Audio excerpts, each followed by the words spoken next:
months of grey that you're going to see. It can easily depress the shit out of Batman, let alone you guys. So if that's gonna happen, how are you gonna deal with it? And somebody asked this question and it was answered really well by the panelists. I will add to it by saying making friends.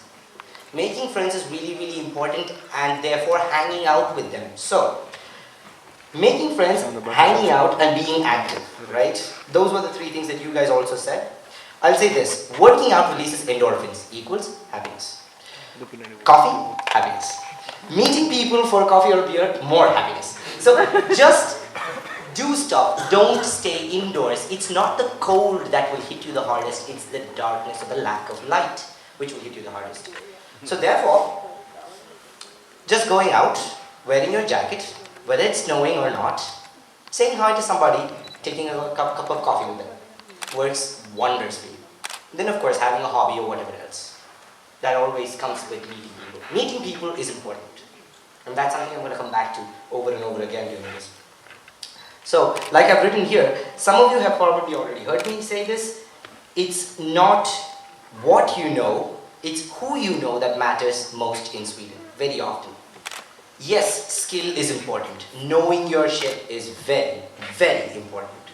But, if you know the right people in the right places, finding a job or that significant other, I'm talking about you singles, would be an easy task.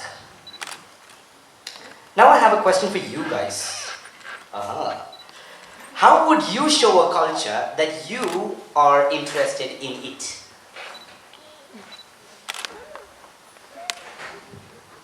Anybody? Sure, yes. Yeah, showing interest. But how would you show interest other than asking questions? Like there should be some concrete way you can manifest interest.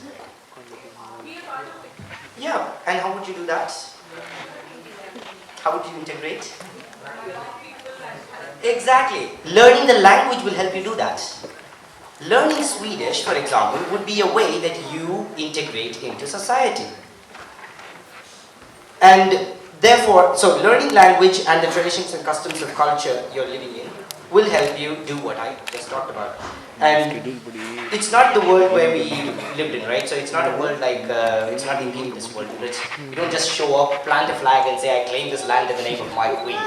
That doesn't happen anymore. You learn the language, you learn the customs, you learn to cook meatballs or not. But you learn to do something that gets you inside, right? And that will help you make friends. Why is that important? Networking. When you make friends in the right places at the right time, then like I said, finding a job will become easier. Therefore, networking is very important. Now, about the language learning part. It's not the easiest thing on the planet to do, but it is not impossible. It is not difficult. I learned the language 1.5 years it took me. I could speak enough to introduce myself. Today, I impressed the hell out of a Swede who said, no, you've lived here more than 10 years. No, I've lived here for 6 years, but he was like, no, it's impossible. You know more. You know a lot. I said, yeah, that's because I practice. I practice like crazy. Hard work is the only thing that will not betray you. That's the only thing on the planet that will never betray you. Now, coming to hard work, there's hard work in studies and there's also hard work in partying. Again, coming back to the networking part. It's very important to party really well because then you meet all these good people. And then good grades are also important. You guys did not, I mean, despite the fact that you guys look the way you do, none of you was born yesterday. Right? So you all know what I'm talking about when I say good grades are important. But then making friends are also important. Being visible is important. That's the final thing. So basically we had positivity, we had making friends, we had hard work, we had, pardon me? Learning the language, yes, and finally visibility. Now visibility is not an easy thing to achieve, it's a very hard to get commodity. So therefore, setting your time down to sit and identify what group do you want to belong to? Who do you want to be visible to and how do you want to be visible to them? That is very, very important. You can be visible in class by just volunteering for stuff. You can be visible in the university 5, again, volunteering for stuff. Volunteering helps you be visible. That's one example of doing it. I know a lot of people who have gotten to very good positions just by being visible. They don't have to be the most awesome students. They don't have to sit in the front bench. They just have to be visible. So there you go, the 5 things that I think can help you survive, although it's not surviving so much as establishing your roots here. But I've made my statements now, and if you have any questions, I can take them.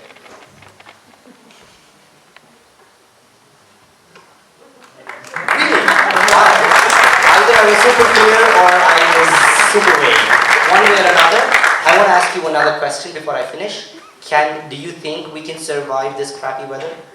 Yes. Awesome. Ah, look at that Nima say no. Come on. Yes, we can. Like Obama said. Yes, we can.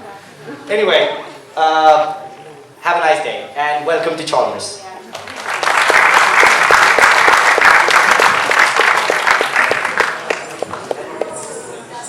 Thank you, Abhilash. I'm sure he's going to get a lot of coffee calls very soon. He gets ready for all the coffee calls. Next, we have a classical Bharatanatyam performance by Sukirti. She's a trained Bharatanatyam dancer and is currently pursuing her dentistry at the University of